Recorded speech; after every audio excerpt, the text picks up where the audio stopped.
Hey everybody, what's up? Welcome back to the Gamescage. Today, and only today, we are here to do a bit of a small discussion here, and I wanted to talk about, realistically, what do we think Nintendo's 2020 lineup is going to be now, right? Because we're 4 months into the year, now it's April. We're going to talk about what we've had so far, what we know is coming, and the unknowns that could fill the rest of the year, because I think we can all agree it's been so far a great year. I mean, Animal Crossing has been a massive win, but the rest of it has been like, alright, pretty solid. So let's kind of, let's dive deep in the Fidel style, just discussion chill. So far in the year, we had Tokyo Mirage Sessions, which was a January release.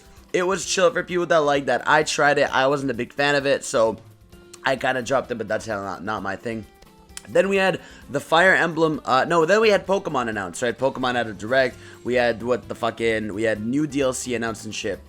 Then we had Fire Emblem, we got Byleth and Smash, right? So Byleth came in Smash about January 28th, I believe, and that was a fun one, and I feel like Byleth was the most came and went a Smash DLC character. Like, even for me, someone who was really excited and had fun with the character, it kind of felt like I dropped off it really quickly, so that was the thing. And then we got the Fire Emblem DLC in 2 weeks of February, I believe. And hey, people who played that had a good time. They thought it could have been more fleshed out. I wish it was like a big expansion, but hey, it was dope. And then the big one we got in March was Animal Crossing, and Animal Crossing still dominating the conversation, dominating the world. Like, there's nowhere you can go on. You can't go a day on Twitter without seeing something Animal Crossing, because it's just selling insanely well. I mean, obviously we're all quarantined inside. There's obviously a lot of time for us to just chill out and game. So Animal Crossing has been a blessing from God for streaming, for just playing, for anything. So that shit's been fantastic. Now, that's it so far. That's what we've had so far. Anyway, we also had Pokemon Mystery Dungeon, which kind of came and went. So you see what I mean? Where, like, other than Animal Crossing, everything other than that kind of came and went, whether it's Pokemon or Byleth, Smash, FE DLC, Tokyo Mirage Sessions. So hopefully we get more stuff later that is more, not important, but like more, significant. So next up, we have Xenoblade coming May 29th. That is the next major Nintendo Switch release, and I have high hopes for this one, man. I really think this one is going to sell better than 2. I think the fact that we don't know anything else from Nintendo is going to push people to want to try this. I think all the stories about this game, of how special it is and all that, I just think this game I think it's going to do super well, and I think we're in for a good shoe once that comes out. We also know about Bravely Default 2, right? We had a bit of footage of that in the latest mini direct, and again, game looks great. It's slated for 2020, not summer, so I'm thinking this game might be like an October kind of release, while they take feedback, do some other stuff with it. So I don't think that's coming anytime soon yet. And then we have No More Heroes 3, which we saw a bit of at the Game Awards with a little teaser gameplay trailer and that weird psychotic trailer that I didn't understand, but it was funny as shit because Suit is hilarious. And then that's it for the what's coming for 2020. Now, there's the unknown quantities, I like to call them, the big 3, which are Bayonetta 3, Breath of the Wild 2, Metroid Prime 4. So all of these 3 games right away, I can say I don't think are this year. I don't know, man. Like, Bayonetta 3, I feel like unless at E3 we have some major thing and they announce it for the fall, I just don't know how this game is going to be this year. Again, I pray it is. I would be over the moon if we get Bayonetta 3 this year, on top of the amazing year we've had in general with like third-party PS4 and Xbox and Switch.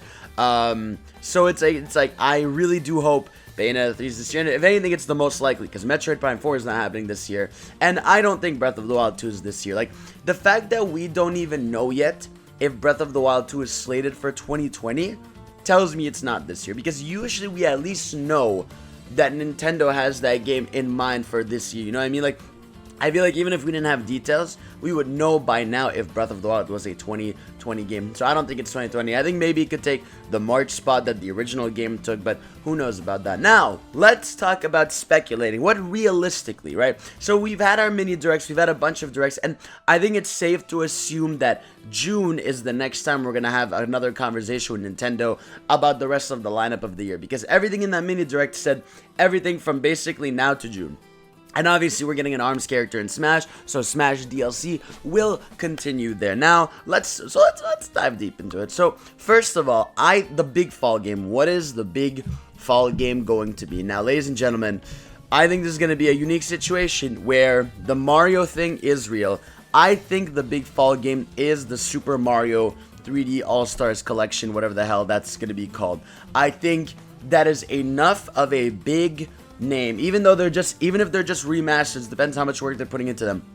That Mario is such a huge name. The 3D Marios would be huge. This collection would be so huge that's how you go head to head with new console releases. Like, because Nintendo's not releasing a console, so how do you compete in the conversation? Well, you release something Mario, because Mario kills the conversation, bro. It is the showstopper. He is the big gun, and having an insane collection with these games would be massive. And I think that's the fall game. And I think, especially with what's going on in the world right now, with all the COVID stuff and the fact that companies, I'm sure, are having trouble developing stuff, I think stuff like collections and shit make more sense to work on. I think right now Japan, I think they're doing well. Like, I don't think they're all quarantined. I think a lot of Japanese games are gonna have a fine time this year, as opposed to more Western games, which I think are gonna have a lot of delays and pushes. So I think this 3D Mario collection is the fall game.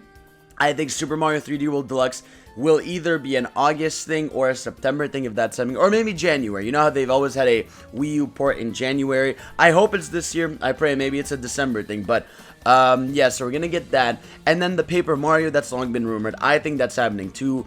That could realistically be a September game. I could totally see that, because again, Paper Mario is not a big fall thing, right? As much as we love Paper Mario, and hopefully it goes back to its roots, which is what is rumored, it's going to be for the JRPG fans, the 2D like RPG Mario fans. So it's still for a niche. I'm sure it'll be the best-selling fucking Paper Mario, as the Switch continues the trend of every franchise selling their best. But I do think it's gonna be that Paper Mario's coming. Now, what else could we get, right? Realistically, we gotta sit down and think, right? If by June we don't have that many months of the year, how much can you really promote? You gotta think smaller scale. I think we're not gonna get crazy big stuff left and right. Again, I could see the long rumored 2D Metroid happening. I think that's enough of a, not necessarily a big gun, but like enough of a great thing that people would want to kind of tie ourselves down a bit. We could get an HD Zelda. Like, Nintendo has said they want to have something Zelda related every year, so I could see them doing another Zelda. I don't think it's going to be another remake, but I could see like some kind of remaster, some kind of Wind Waker HD or some shit. And like, honestly, if I'm being realistic with you guys, and I really sit down and think about it, I think that really could be it. Because again, you're looking at June. They're not going to promote and release a first-party Nintendo game to release in July, right? So that leaves August to December. Let's say they do the thing where they have one game a month, right? They would have Paper Mario, they would have Super Mario 3D All-Stars or whatever, Mario Bros. U Deluxe, maybe a 2D Metroid, and maybe a Zelda game. That's 5 games, 5 months. Again, and obviously we're going to get the stuff like Bravely Default, which they can come out in the same month. That's fine. It's like, I really do think we're looking at a smaller year, but stronger year. Like, I think it's going to be the thing of, it's not going to be, like, last year was all about Nintendo's AA franchise. It's going to be the AA's, and they're all going to review super well, and people are going to love them, right? Whereas this year, I think maybe they're just going to go with the bigger names, and they're just going to push them hard there, right? So, and again, Animal Crossing is going to continue to get DLC. Animal Crossing is huge, and I think realistically that could be it. I don't see another Mario sports title. Now, again, granted, there is a chance the 3D Mario thing is and am I okay.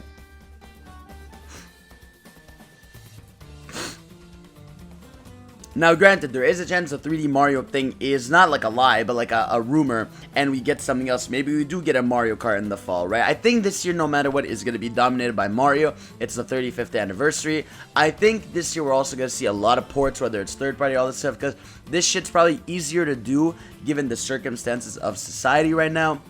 Again, I could see a Kirby title. That's another realistic one, or a Ubisoft title. I think, and that's a solid lineup. Like, I think if we get a new Kirby and a new Ubisoft crossover, a 2D Metroid, a Paper Mario, the 3D Mario collection, I think that's a solid lineup of games, because you have enough new and old in there. And again, you gotta remember the Mario collection thing, that is going to sell for years and years and years. It's gonna be unbelievably massive, and yeah, that's kind of where I realistically say. Again, obviously Smash and not ARMS deals. Oh, I mean, we could get the announcement of ARMS 2, which we've all been speculating now, so that could be a thing in there. And yeah, it's just interesting to think. I don't think it's going to be a crazy year, but I think it's going to have these notable releases that we're all really going to love. Again, the Switch is all about, let's take a franchise people really love and make the best version of it. Not all the time, it's not happened for every franchise, but for a lot of the franchises, they've had a new renewal. And I think that's what's gonna happen, right? And again, let's remember, at E3 or whatever, we could get announcements of games that are coming next year too. Like, they're not all necessarily gonna be this year games. However, I do think there's a reason in that mini direct we didn't get a single new first party game announced, right? Like a mainline franchise, not the get a job, whatever indie thing they released on the eShop. So it's like, I do think there's stuff they're saving. I think the Mario stuff is true, and it's going to be an interesting year. So, hey, let me know what you guys think is the lineup for this year. Thank you all for watching. Also, follow me on Twitter. Now it's Gamescage X, so please follow me there if you're not. Follow me on twitch.tv/Gamescage and subscribe for more videos. Let me know what you guys think is going to happen this year, and I'll see you all next time. Peace. I love you.